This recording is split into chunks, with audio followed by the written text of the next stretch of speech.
Olá, muito boa noite para todo mundo. A comitiva do Terra Viva DBO na TV, que é formada de corações viajantes e amantes dos sertões, forjados na lida e acostumados na vida estradeira, pede licença para passar com a boiada na porteira e fincar nessa ribeira a nossa bandeira. E já vai convidando o povo aqui vivente para participar com a gente desta função novidadeira, que começa agora com a recitação da prosa brideira do dia. Conforme a gente tem falado aqui dia sim e outro também, e disso os companheiros e companheiras boiadeiros têm perfeito conhecimento, o ano presente está sendo de forte crescimento para as exportações brasileiras de carne bovina, mas só para o volume exportado, né? Porque o preço do nosso produto lá no estrangeiro está largado na descida da ribanceira. A culpa dessa desconjuminação, como também já é da sabedência geral, é da China, que sendo o ponteiro e maior comprador na lista da nossa freguesia no mercado internacional, acaba tendo forte influência na formação do preço da mercadoria. Aí, com o 2024 já tendo sido vencido na sua metade abrideira, a hora agora é boa para fazer um balanço do que já foi acontecido até aqui e para assuntar o que é que se pode esperar nos 6 meses restantes na sua parte arrematadeira do gigante lá do Oriente Distante. Pois então, repare primeiramente o amigo fazendeiro que, de acordo com a consultoria Agrifato, contando de janeiro a maio e considerando todos os seus fornecedores, a China já tinha comprado 1.250.000 toneladas do produto, com um substancioso aumento de 23,4% em relação ao período correspondente do ano passado. Apartando só o maio, as importações chinesas somaram 238.300 toneladas, ou 30,2% a mais na comparação anual. E o Brasil foi disparado o maior fornecedor, 100.300 toneladas no mês, o que correspondeu a 42,1% do total. O segundo lugar ficou com a Argentina, com uma participação de 23%. Mudando agora o rumo da prosa e passando para a questão do preço, o valor médio pago no mês passado pelo comprador chinês, considerando aqui outra vez todos os seus fornecedores, ficou em 4.740 dólares por tonelada. Pareando com abril deste ano, a queda foi de 2,6%, enquanto na comparação com maio de 2023, o caso foi de um dolorido tombo de 14,2%. Esticando agora a vista para enxergar logo ali na frente, a previsão dos especialistas é de que o carretão deve continuar largado na descida do estradão, porque os importadores chineses continuam reclamando da redução do consumo e fazendo forte pressão baixista em cima da cotação. Nas horas em que o serviço aperta, a rotina se desconcerta e o companheiro pecuarista fica sem tempo de ir na cidade, o jeito certeiro de saber as novidades a respeito do mercado boiadeiro é fazer uma pergunta e mandar aqui para a nossa lida noticiarista para ser respondida na conversa com o analista. Olá, Felipe Fabre, zootecnista e analista de mercado aqui da Scott Consultoria, e hoje a gente vai responder uma pergunta que veio aí dos nossos assinantes, do pessoal que nos acompanha, a respeito da terminação de bovinos. A pergunta eu não tenho capital nesse momento para estruturar a minha fazenda com relação ao confinamento e também não quero entrar com a boiada em um boitel, não estou com capital neste momento para possibilitar esses sistemas mais intensivos. A terminação intensiva a pasto é viável? Vai ser uma estratégia funcional para o meu modelo de produção? Bom, a gente não vai trazer números, vamos analisar no conceito, na questão mais filosófica da coisa. Pensando que todo modelo de intensificação do sistema de produção permite um maior giro dos meus bovinos dentro da propriedade, a terminação intensiva a pasto também pode ser uma boa estratégia. Olhando para preços para o segundo semestre, vale a pena eu colocar um custo de produção aí, um pouco maior neste momento? Eu vou ter um retorno adiante? O mercado futuro tem sinalizado que sim. Tá? Os preços em tela considerando a referência em São Paulo na B3, para os contratos de setembro e outubro, têm trabalhado mais próximos dos R$ 240 a R$ 245 por arroba. Então é um ágio frente ao mercado físico de hoje de quase R$ 20 a mais. E o terceiro ponto para se analisar é com relação à questão de bovinos mais jovens, tá? É claro que, pensando aí em confinamento em Boitel, a gente teria um alívio imediato do sistema de produção em pastagem, permitindo a compra, a aquisição dessas boiadas mais jovens nesse momento, principalmente a bezerrada aí de desmama e de ano, que está chegando no mercado, mas com a terminação intensiva a pasto, a gente também tem essa estratégia. O ponto principal que a gente tem que levar em conta é que essa relação de troca está ficando mais difícil, o preço dos bezerros está mais firme do que o do boi gordo, então é um momento que a gente acha ainda interessante para se realizar essa relação de troca, é favorável, permite um giro mais rápido, então sim, na nossa percepção, a terminação intensiva a pasto é uma boa estratégia para essa temporada de 2024.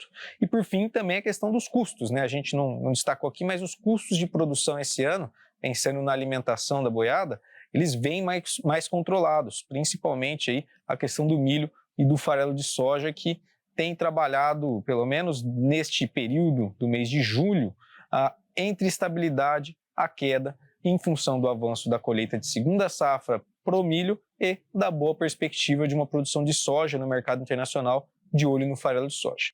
E lembrando a todos que a nossa pesquisa expedicionária, o Confina Brasil, está no seu 5º ano monitorando a pecuária intensiva aqui no nosso país e nesse mês de julho a gente está saindo para a segunda rota, visitando Mato Grosso e Rondônia. Para saber mais informações a respeito de onde a nossa pesquisa está passando e o que eles estão vendo de novidade, acesse confinabrasil.com. Bom, pessoal, um forte abraço a todos e até a próxima. Do lado da porteira, um sabiá laranjeira anunciou com o seu canto recortado que o sol já está levantado e o dia está devidamente começado, deixando o povo da comitiva do Terra Viva DBO na TV avisado de que está na hora de fazer aqui uma parada ligeira na nossa marcha estradeira. Mas é um minutinho só, aguarde. Impresso ou digital? Se você quer o melhor conteúdo para a pecuária, fique com os dois. Tenha sempre seus exemplares da DBO à disposição, no escritório, na caminhonete ou ao alcance de seus colaboradores na fazenda. DBO é fonte de conhecimento, reportagens de campo, matérias, artigos e análises de mercado. Entre lá na nossa loja no portal DBO e faça sua assinatura impressa e digital ou só digital.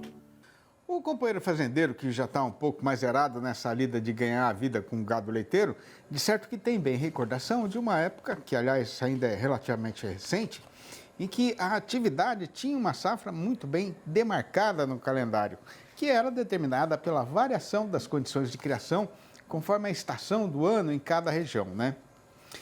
Pois o caso que tem para ser contado é que, conforme a amiga pecuarista certamente deve ter reparado, de uns anos para cá, esta situação está mudando, com a variação da produção ao longo dos meses diminuindo rapidamente, né? Ao ponto até de muita gente achar que a safra do leite vai acabar. Aí, para saber se isso vai mesmo acontecer, a gente convidou para a nossa entrevista do dia o zootecnista Matheus Napolitano, analista de mercado do portal Milk Point, que vai participar da função Falando ao Vivo por vias internéticas, diretamente de Uberlândia, nas Minas Gerais. Boa noite, Matheus. Muito obrigado pela sua gentileza de aceitar o nosso convite para essa prosa aqui na televisão. Seja muito bem-vindo no nosso terreiro e faça o favor de ficar perfeitamente à vontade, viu? Boa noite, Sidney. Muito obrigado. Eu que agradeço. Para mim é uma satisfação muito grande estar aqui hoje para essa prosa aqui com vocês. Satisfação é nossa. Então, hein, Matheus, a safra do leite ainda existe no Brasil? Vai acabar? Como é que é essa situação? Olha, vamos lá, né? Calma lá. Ela ainda existe. Hoje ela é bem diferente, né? Como você comentou, do que a gente via nos últimos anos, aí, nas últimas décadas. É uma safra que ainda existe, mas eu acho que tem algumas diferenças e algumas mudanças importantes e interessantes aí que a gente vai poder bater um papo aqui hoje. Considerando aí as principais regiões leiteiras do país, né? Quando é que é o período tradicional da safra do leite, Matheus? Isso é importante. Historicamente, né, a gente via, como você até comentou agora na introdução, a variação da produção de leite muito em virtude da questão da variação climática ao longo do ano, especialmente falando de chuvas, né? Falando de chuvas no Sudeste e Centro-Oeste, que sempre foram as principais regiões produtoras de leite ao longo do tempo, a gente via o maior volume de leite, especialmente ali em novembro, dezembro e também janeiro nas pontas do ano, e o período que a gente chama de entre-safra, né, que seria agora que a gente está passando, ali agora em abril, maio, junho e um pouquinho de julho também. Agora, historicamente, Matheus, qual que era o período de maior variação, né, na produção de leite no Brasil? A gente tem a variação maior, que seria o pico da safra, digamos assim, que seria no final do ano, né? Então, o último trimestre especialmente novembro e dezembro, seria o período que a gente teria ali o pico do leite e um crescimento maior em relação ao período anterior, né? Em relação ao que seria a produção ali observada no terceiro trimestre. Então, esse é o comportamento padrão histórico que a gente observava, que está mudando, e a gente vai falar disso, mas que ainda talvez muita gente, muitos produtores ainda tem na cabeça, né? Falando em números, Matheus, o que é que está acontecendo atualmente com essa variação da produção de leite aí ao longo dos anos? Olha, uma mudança, tendo como base esse último comentário que eu fiz, né, de o pico de leite ser no final do ano, se a gente analisar a variação da produção, né, da captação de leite das indústrias do último trimestre em relação ao trimestre anterior, em relação ao terceiro, historicamente, dos anos 2000 até 2010, a gente via essa variação ser em torno até de 15% a 20%. No último ano, por exemplo, essa variação foi só de cerca de 2,6%, né? Então um crescimento bem menor, ou seja, o pico de leite no final do ano ainda existe, ele ainda está na mesma posição, digamos assim, mas com a diferença bem menor do que a gente estava acostumado a observar anteriormente, né? Pois é aí que está então, né, Matheus? Quais são os principais motivos que estão provocando a redução dessa variação, né, e essa quase padronização, digamos assim, do volume de leite produzido ao longo do ano? Perfeito. Tem, como tudo dentro da fazenda e também dentro do mercado, tem vários fatores, né? Mas eu acho que tem dois aí que a gente pode elencar como os principais. Um deles é a questão da mudança da geografia do leite brasileiro. Nos últimos anos, a gente tem visto uma participação crescente do Sul na produção total de leite do Brasil. O Sul, que inclusive nos últimos 2 anos se tornou a principal região produtora de leite do país, né? Então, inclusive superando a região Sudeste. Então, essa diferença da produção que a gente tem no Sudeste, em Minas Gerais, por exemplo, onde eu estou aqui, o que a gente tem no Sul é diferente. Então, isso mexe na oferta geral do Brasil. E um outro ponto também, além da mudança da geografia do leite, é a mudança dos sistemas de produção. A gente tem visto também nos últimos anos uma crescente do leite advindo de sistemas confinados, né? O leite de confinamento cada vez ganhando também mais participação no mercado. O leite de confinamento, a produção de leite de confinamento, ela tem uma volatilidade menor ao longo do ano, justamente por estar menos exposta a condições climáticas. O sistema a pasto ele depende mais, tem uma influência maior, né, da chuva e também das temperaturas. O leite confinado ele sofre essa influência também, mas em menor grau, por ser um ambiente mais controlado, tanto em questão de temperatura, umidade, como também em oferta de alimentos. Então, esses dois pontos, né, o ganho da participação de leite de confinamento e também a mudança da geografia do leite, com destaque crescente para a maior participação do leite vindo do Sul, tem mudado aí a sazonalidade da oferta de leite que a gente vê ao longo do ano aqui no Brasil, né? Matheus, qual que é a explicação para esse crescimento que você falou aí da produção de leite no sistema de confinamento no país? O sistema, eu acho que tem um fator importante, né, que a terra talvez é o recurso mais importante, o recurso mais finito que a gente tem, né? Então, a competição com outras culturas, ela tem ficado cada vez maior, né? A gente tem um exemplo bem típico disso, né, pensando aqui na questão da pecuária de leite, que é o estado de Goiás. O estado de Goiás que já teve um volume de leite bem maior do que tem atualmente, mas nos últimos anos essa terra tem competido bastante com outras culturas, especialmente a agricultura de milho e soja. Então o produtor de leite em algumas regiões, em algumas bacias, tem perdido espaço. E essa questão da competição da terra faz com que seja necessário produzir mais leite em espaços menores. E aí o confinamento ganha força. Além disso também, a gente tem sistemas lucrativos e também sistemas que dão prejuízo, tanto confinamento como a pasto. A gente tem aí diversos exemplos de fazendas que produzem leite a pasto que são bastante lucrativas, mas via de regra, em sistemas confinados, o produtor de leite ele consegue uma otimização maior e um custo melhor em relação ao custo que ele despende para produzir o mesmo litro de leite, né? Exige um investimento maior, mas por controlar melhor todos os fatores ali que vão afetar a sua produção, geralmente ele tem um custo de leite menor do que quem produz esse mesmo leite no sistema a pasto. Matheus, agora, considerando tudo isso aí que a gente está falando, né? O que é que muda em relação ao mercado e ao preço do leite na praça ao longo do ano? O mercado como um todo ele é balizado basicamente em relação de oferta e demanda. Se a gente está falando que a oferta ela tende a ficar mais ou menos estável ao longo do ano, a gente pode também inferir que a volatilidade do preço do leite ela também tende a ficar menor ao longo do ano, né? Então o preço do leite tende a ficar mais estável ali durante os meses do ano. Então isso é uma coisa que talvez o produtor já tenha visto aí nos últimos anos e também deve continuar vendo aí nos próximos. Rapidamente, para a gente arrematar a prosa, Matheus, e para a rotina do fazendeiro produtor, hein? Quais são as vantagens e as desvantagens dessa mudança no calendário do leite brasileiro? Olha, no geral, eu vejo isso como um ponto bastante positivo, assim, né? Porque hoje um grande desafio que o produtor de leite tem não é só necessariamente o preço do leite em si, mas essa volatilidade do preço do leite, né? Então, o preço do leite nas grande maioria das fazendas, ele também é a renda das famílias. Então, se um mês recebe uma quantidade, no outro mês essa diferença é tão grande, pode ser para cima, mas também pode ser para baixo. Isso traz aí um certo risco de insegurança, um risco maior, o produtor fica inseguro se ele pode investir mais em atividade ou como que vai ser a receita dele nos próximos meses. Então, essa linearidade, digamos assim, essa produção mais estável ao longo do ano, ela tende a refletir também numa curva do preço do leite também mais estável ao longo do ano. Então, acho que isso, no geral, traz uma segurança maior para o produtor. Um ponto negativo aí também que o produtor também já talvez viu nos últimos anos é a questão que o pico na entre-safra pode ser menor, né? Então essas altas que ele estava acostumado a receber no passado tendem a ser menor agora. Muito bom. Ô, Matheus, queria agradecer demais a sua participação aqui no programa, mandar um abração para você e para toda a turma do Portal Milk Point, que é um grande parceiro nosso aqui, e até a próxima. Obrigado, viu, Matheus? Muito obrigado, forte abraço e forte abraço a todos aí. Obrigado. O vento frio subindo do baixio e das beiras do rio está avisando para o povo que o mercado pecuário, do mercado pecuário, que a metade derradeira do ano já está entrada e estreada no calendário. E com a oferta de boiada terminada ficando mais apertada, a nossa praça boiadeira está firmando o pé mais ainda na subida da ribanceira. É já que o Terra Viva DBO na TV vai voltar. Aguarde.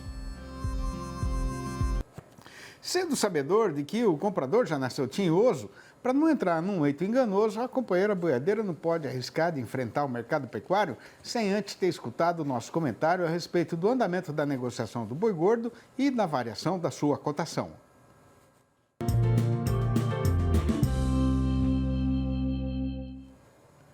O frio da madrugada, levantando o rocio nas beiras de rio e nas baixadas, está reforçando para os companheiros e companheiras boiadeiros o aviso de que o tempo está correndo ligeiro e a metade derradeira do ano já está entrada e estreada no calendário. E sendo assim, o que tem para ser contado é que no mercado pecuário, a oferta de gado terminado na safra do capim agora já chegou mesmo ao fim e a situação já é de carestia de mercadoria. O resultado disso, como aliás todo mundo já viu nas principais regiões de comercialização de animais do Brasil, foi que a nossa praça boiadeira fez o devorteio e desde o meado do mês passado está embicada na subida da ribanceira, mas uma toada relativamente sossegada, né? A explicação é que a precisão de boiada na indústria ainda é pequena, por dois motivos, sendo que o primeiro é que na câmara fria do frigorífico, o estoque é perfeitamente suficiente para fazer o atendimento da sua atual freguesia. Ao mesmo tempo, conforme também é da sabedência geral, o povo brasileiro ainda está padecendo de inapetência de carne, não por sua escolha ou preferência, mas por uma questão de carência de dinheiro, o que é normal em horas como esta de agora, quando o trabalhador está aguardando do último salário, só uma doce recordação no fundo do coração. Mas a gente nem precisa fazer aqui a lembrança de que já não demora mais nada para sair o próximo pagamento e o açougueiro até já está se preparando para o aumento do movimento no balcão do seu estabelecimento. Juntando essa esperada melhora na demanda aqui no nosso próprio terreiro com a fome destampada do comprador estrangeiro e considerando ainda que a metade derradeira de todo ano sempre é melhor do que a primeira, falta saber só de que tamanho vai ser o crescimento do consumo, né? Já a respeito de como e onde o comprador vai arrumar a boiada engordada para fazer o fornecimento, aí o jeito é esperar para ver qual vai ser o comportamento da oferta na primeira rodada do confinamento. E também quando é que esse gado vai começar a chegar no mercado, o que não vai ser tão já assim, né? Pois então, passando na peneira tudo isso que foi falado, no balanço do dia da Scott Consultoria foram apuradas mudanças nas cotações em 7 das 32 regiões pesquisadas regularmente em todo o Brasil. E fique já a companheira fazendeira devidamente informada de que a arroba subiu em 6 destas praças consideradas e só em uma ela foi na direção contrária e caiu. Esta queda solitária foi registrada no norte do Tocantins, com o boi sendo derrubado para R$ 195 a prazo e ainda para descontar a parte do fundo rural. Já a lista das arribadas foi encabeçada por Belo Horizonte, a capital das Minas Gerais, onde a alta foi geral, com o macho indo para R$ 205 e a fêmea para R$ 190. No norte do estado, o boi arredondou os R$ 200 e a vaca foi para R$ 183. Em Goiânia, a capital do Goiás, o macho melhorou para R$ 207. No Espírito Santo, o preço novo do boi é R$ 200. O macho também aumentou sozinho no sul da Bahia para R$ 198. E em Redenção do Pará, a fêmea despiorou para R$ 172. O nosso sertão está tão modernizado que hoje o peão já está indo na selaria para encomendar o arreame da montaria com um lugar reservado para o telefone celular. Quem quiser pode até me chamar de antigo, mas eu não sou muito amigo dessa modernagem e não é nem por sovinagem. É que nas minhas viagens eu faço questão de respeitar a tradição da comitiva boiadeira, que eu trago viva no meu coração e que eu segui na minha vida inteira. Esta prosinha rimada com forte inspiração tropeira, que eu mesmo escrevi, contando um pouco da lida e da vida dos boiadeiros pioneiros que riscaram este chão brasileiro, abrindo picada, erguendo povoado e fazendo estrada, foram feitas com a intenção de ajudar os companheiros e companheiras do país inteiro a não esmorecer na defesa e na valorização da nossa legítima cultura sertaneja. E depois elas foram reunidas e publicadas nos 4 livros da minha série Versinhos de Caipira. Se por acaso alguém ficou interessado de querer comprar qualquer um dos exemplares ou logo os 4 de uma vez, porque custa muito barato, né? Pode me telefonar diretamente no número 11 98 224 1807 e eu vou repetir, 11 98 224 1807 ou mandar um e-mail para sidneymasco@uol.com.br ou ainda achar meu nome lá no Facebook. Sendo assim, a comitiva do Terra Viva DBO na TV já vai apagando as brasas da fogueira e pondo fim nesta nossa reunião conversadeira, prometendo voltar com uma nova função amanhã às 6 horas e às 8h30 da manhã e ainda às 7h25 da noite. Um abraço para todo mundo e até lá então.